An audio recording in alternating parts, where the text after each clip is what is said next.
Have you ever looked at a mushroom popping up or maybe, some fuzz growing on old bread in the fridge and just wondered, what is actually going on inside there? Right. They seem so simple, maybe even a bit alien. But underneath, there's this whole hidden world, incredibly complex life, really. Yeah, a whole kingdom humming with tiny machines and, well, pretty surprising survival tricks. Absolutely. Fungi are, you could say, master chemists, doing things few other organisms can. It's a fascinating internal world. Exactly.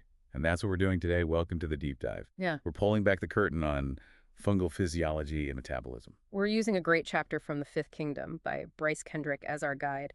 Think of it as a clear, engaging tour inside the fungal cell. Our mission today, Yeah. to give you a solid handle on their building blocks, how they get energy, how they grow, reproduce, all that stuff. And how knowing this helps us fight fungal infections, for example. We'll describe everything so you can picture it, even the microscopic bits. Yeah, no diagrams needed.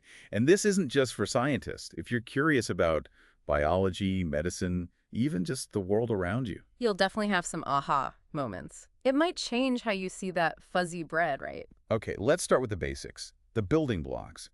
What are fungi actually made of? Well, like all complex life, they use familiar stuff, but with their own twists. First up, proteins, the real workhorses. Proteins, right, big molecules. Huge, complex molecules. Think of them like long chains made from 20 different types of amino acids all linked together. Okay, And the key thing is how these chains fold up to very specific 3D shapes. That shape is everything. like origami, kind of. The fold determines the function. Exactly. That precise fold creates little pockets, docking stations you could call them, or active sites, crucial for enzymes, which speed up reactions. Got it, so enzymes are proteins. Many are, yes. Proteins also provide structure, hold things together, and they can team up with other molecules too, like nucleic acids or carbohydrates. All right, let's talk nucleic acids then. The genetic code stuff. DNA and RNA. Right. DNA is the master blueprint, that famous double helix, like a twisted ladder. The wungs are made of chemical bases linked to a sugar phosphate backbone. And the sugar in DNA is deoxyribonucleic. Correct. And the sequence of bases. That's the code. Every 3 bases, a codon tells the cell which amino acid to add when making a protein. And RNA. It's a bit different. Yeah, usually single-stranded. Uses a different sugar, ribose, and swaps one base, thymine, for uracil. RNA has several jobs. Messenger RNA, mRNA, carries the instructions from DNA to the protein-making parts. Transfer RNA, tRNA, brings the amino acids. And ribosomal RNA, RNA, actually forms the ribosomes, the protein factories themselves. Where do fungi keep all this? Oh, Mostly the nucleus. Mostly the nucleus, yes. But also some DNA in the mitochondria, those power plants in the cell, which is a cool hint about their ancient origins, actually. Interesting. And fungi have, what, less DNA but more RNA? Yeah. Generally, yes. Lower DNA content compared to many organisms, but lots of RNA, especially ribosomal RNA, shows they're busy making proteins. Okay, next building block. Carbohydrates. Sugars, basically. Sugars and polymers of sugars, yeah. Long chains. They're used for structure and storing energy. Think CH2O, hydrated carbon. And the big one for fungi is chitin, right, in the cell wall. Chitin, exactly. A really strong polymer. Forms the main structural part of the cell wall in most true fungi, like the Dicaria. It's tough, protective. Like an insect shell. Kinda, yeah. But it's worth noting, some fungus-like organisms, the umicids, they use something more like cellulose instead. And for energy storage, not just structure. Right. Their main storage carb is glycogen, just like in animals, actually. They also use a sugar called trehalose and sugar alcohols like mannitol for quick energy access. Cool. Last one. Lipids, fats and oils. Yep. Characterized by these long hydrocarbon chains, used for energy storage, obviously, but critically important for building cell membranes. Like phospholipids. Phospholipids and single lipids, yes. They form the membranes that enclose the cell and all its internal compartments. Keep everything organized. And you mentioned something specific for fungi here, isoprenoids. Ah, yes. Isoprenoid lipids. These are built from repeating 5 carbon units, isoprene, stream them together in different ways. And you Things like terpenes, carotenoids, which give some fungi their color, are in this group, and importantly, sterols. sterols, like cholesterol in us. Similar idea, but the main one in fungi is ergosterol. It's absolutely vital for their membrane structure and function. And, spoiler alert, it's a key target for antifungal drugs. Ah, okay. Good to remember ergosterol. So those are the building blocks. Now, how do fungi actually use them? How do they power themselves? Metabolism. Exactly. Metabolism is just the sum total of all the chemical reactions keeping the fungus alive. Two sides to it. Anabolism. Dueling things up, like making more fungus. Right, converting food into fungal biomass. And the other side is catabolism, breaking things down to get energy, producing ATP, the energy currency, and other useful molecules like NADH. And driving all this are enzymes again. Enzymes are key. They speed up reactions incredibly, like millions of times faster, making life possible, really. They often work in teams in sequences called metabolic pathways. And fungi have some special enzymes. You mentioned breaking down tough stuff. They do. They're amazing at producing enzymes like ligninases and cellulases. Lignin is that super tough woody stuff in plants, and cellulose is the main fiber. Very few organisms can break those down. But fungi can. Make some great decomposers, right? Absolutely essential decomposers. Okay, so how do they get energy from simple sugars like glucose? Mainly two pathways. The Embden-Meyerhof pathway gives them ATP directly, useful energy. The other, the hexose monophosphate pathway, is more about producing building supplies, NADPH for making fats, and ribose for making DNA and RNA. Got it. Two routes for glucose breakdown, and most fungi use oxygen, like us. Most do, yes. Aerobic respiration happens largely in the mitochondria. There's the citric acid cycle breaking down carbon compounds, and then the electron transport chain, which generates a lot of ATP using oxygen. Okay, standard respiration. But you mentioned antifungals targeting this. Precisely. Some drugs mess with that electron transport chain or uncouple energy production. It's a vulnerability. But what if there's no oxygen? Like deep in the soil, maybe? Good question. Then they switch gears. Fermentation. It's a way to keep some energy flowing without oxygen. Producing alcohol, like yeast does. Alcohol and CO2 is a classic fungal fermentation, yeah. Famous in yeasts like Saccharomyces, but other fungi do it too. Or some produce lactic acid, especially oomycetes and zygomycetes. It's their backup plan. Adaptable. Okay, so that's energy. What about building their own complex molecules? Biosynthesis. You mentioned something really interesting about lysine. Ah, yes, the lysine story. This is fascinating from an evolutionary perspective. There are two completely different ways fungi make the essential amino acid lysine. Two separate pathways for the same molecule. Totally different biochemical routes. Eumycotan fungi, the true fungi, use one pathway, the AAA pathway. Oomycetes, plants, algae, they use a different one, the DAP pathway. Wow, that sounds like a major evolutionary split. It really is. It's strong evidence that these groups have very distinct ancient origins. And animals, like us, we can't make lysine at all, we have to eat it. We're lysine auxotrophs.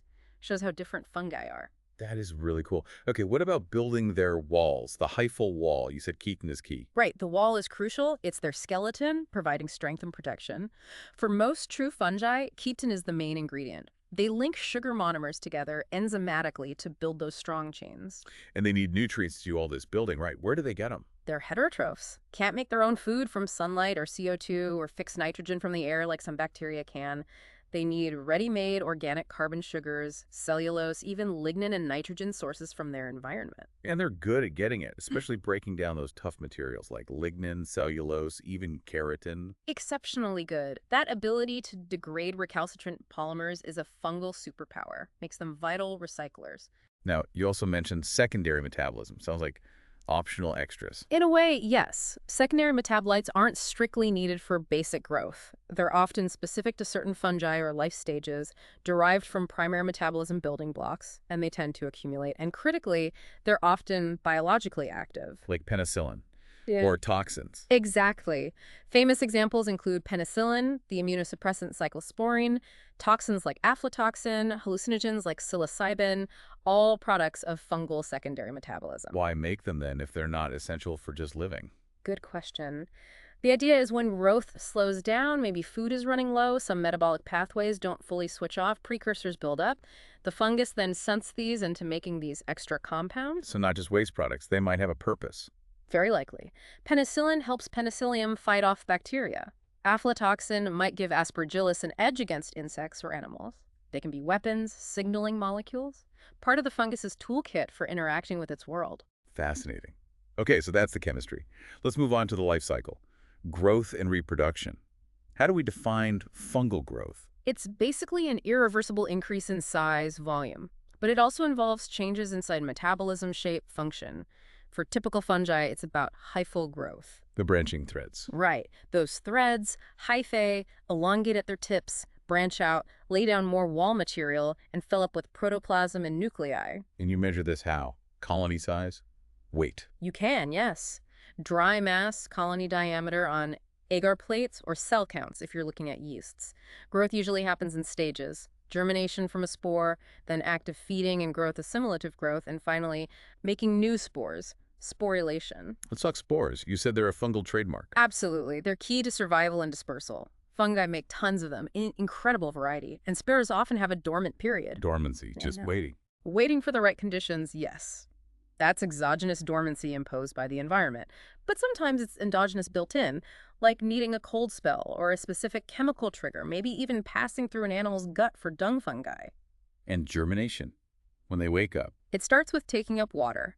Then stored food reserves get used, enzymes activate to soften the wall, often at a weak spot called a germ pore.